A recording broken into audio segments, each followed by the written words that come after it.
Hello guys, അപ്പോൾ പുതിയൊരു വീഡിയോയ്ക്ക് എല്ലാവർക്കും സ്വാഗതം. അപ്പോൾ ഇന്ന് ഇവിടുത്തെ ഓണപ്പരിപാടിയും ഫംഗ്ഷനൊക്കെ ആയിട്ട് എല്ലാവരും നല്ല ബിസിയാണ് ഗായ്സ്. അപ്പോൾ നമുക്ക് പ്രത്യേകിച്ച് പണിയൊന്നും ഇല്ലാത്തതുകൊണ്ട് ഇവരുടെ ഈ പൂക്കളപ്പോൾ ഇപ്പോൾ പൂക്കളാണ്, ഓരോ ഗ്രൂപ്പുകളായിട്ട് പൂക്കളിടാം. അപ്പോൾ 3 ഗ്രൂപ്പുകളുടെ പൂക്കളുണ്ട്, കാര്യങ്ങളുണ്ട്. അപ്പോൾ അത് കാണാം.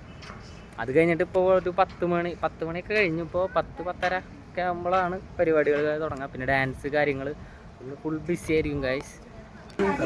അപ്പോൾ ഇതാണ് ഒരു ടീമിൻ്റെ പൂക്കളം, അടുത്ത ടീമിന് ഇതിപ്പോൾ അടുത്ത ടീമിൻ്റെ പൂക്കളം കാര്യം, ഇത് വേറെ ടീമിൻ്റെ പൂക്കളം ഗായ്സ്. അപ്പോൾ ഇങ്ങനെയാണ് എല്ലാവരും ഇപ്പോൾ പരിപാടികളും കാര്യങ്ങളൊക്കെ തുടങ്ങി വരണുള്ളൂ. അപ്പോൾ പരിപാടികൾ തുടങ്ങി. അപ്പോൾ ഫുഡ് ഇന്ന് നമ്മുടെ അവിടുത്തെ പോലെ ഫുഡും കാര്യങ്ങളൊക്കെ ഉണ്ട്. ഇപ്പോൾ അതേ ഇവിടെ ഒരു ചീട് വന്നിട്ടുണ്ട് എൻ്റെ കൂടെ. അപ്പോൾ അങ്ങനെ കുറേ എല്ലാവരും ബിസിയാണ്, ഓരോ കാര്യത്തിനായിട്ട് നടന്നുകൊണ്ടിരിക്കുകയാണ് ഗായ്സ്. അപ്പോൾ ഇനി അടുത്ത വീഡിയോയിൽ ഇതിനകത്തും കൂടുതൽ വിശേഷങ്ങളായിട്ട് വരാം. അപ്പോൾ ഇഷ്ടപ്പെട്ട ലൈക്ക് ചെയ്യുക, സബ്സ്ക്രൈബ് ചെയ്യുക.